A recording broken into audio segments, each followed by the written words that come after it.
অনেকদিন পরে আমার বাসায় প্রিয় মানুষগুলো আসবে, তাই তাদের জন্য এই ছোট্ট বাজারের আয়োজন করেছি। যেহেতু সামনে রমজানও আসতেছে, তাই বেশি করে একটু বাজার করে ফেলেছি। প্রিয় মানুষগুলো যদি কাছে আসে হঠাৎ করে, তাদের জন্য কিন্তু মন প্রাণ উজাড় করে করতে ইচ্ছে করে। প্রথমবার তারা বাসায় আসবে বলে এত এত বাজার করেছি। দেখতেই পাচ্ছেন, 2টা আস্ত মাছও নিয়ে এসেছে। আর আলহামদুলিল্লাহ, আমার মেয়েটা এখন টুকটুক করে হাঁটা শুরু করেছে। এখন কোনো ধরনের হেল্প ছাড়াই ও হাঁটতে পারে।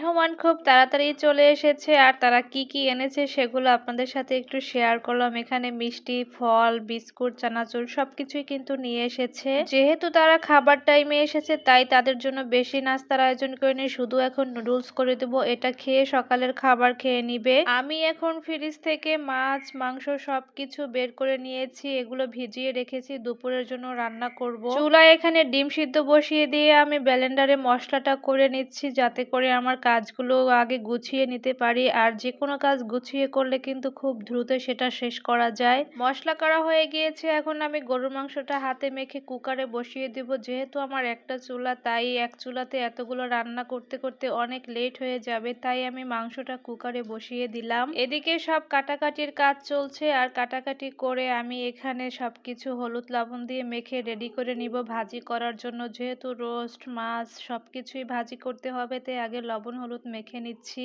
আমি রান্না করতে গেলে সবসময় চেষ্টা করি এভাবে সবকিছু রেডি করে নিতে, এতে করে আমার রান্নাটাও খুব দ্রুত কমপ্লিট হয়ে যায়। আর এদিকে এসে দেখি মাংসতে বলক চলে এসেছে, এটাকে একটু নেড়ে চেড়ে আবার ঢাকনা দিয়ে ঢেকে দিব। যে কোনো খাবারের সাথে আমার বেগুন ভাজি লাগবেই, এটা আমার খুবই ফেভারিট। যদিও এটাতে অনেক চুলকানি, তবে এটা খেতেও কিন্তু অনেক মজা। আমি এখানে সবকিছু কিন্তু হলুদ লবণ মেখে নিয়েছি ভাজি করার জন্য, দেখতেই পাচ্ছেন। সাথে আমার মশলাও কিন্তু রেডি করা আছে। এখন শুধু চুলায় তেল দিয়ে এগুলো ভেজে ভুনা করে নিব।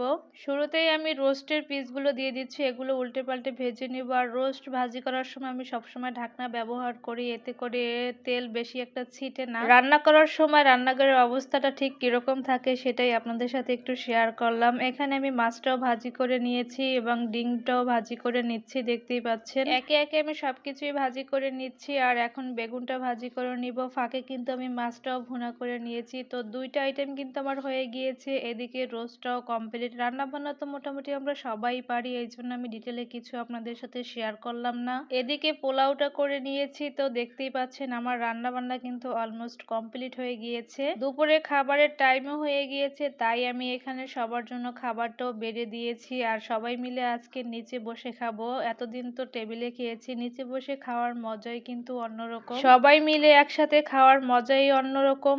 এখানে মেহমানই কিন্তু আমাদেরকে বেড়ে বেড়ে খাওয়াচ্ছিল, খুবই এনজয় করে কিন্তু আমরা খেয়েছি। আর খাবার মুহূর্তে অনেক হাসি ঠাট্টা আনন্দ হয়েছিল, যেগুলো বলার বাহিরে। অনেক আনন্দ করেছি, অনেকদিন পরে একসাথে খেয়েছি। আজকের ভিডিওটা এই পর্যন্তই। সবাই ভালো থাকবেন, আমাদের জন্য দোয়া করবেন। আল্লাহ হাফেজ।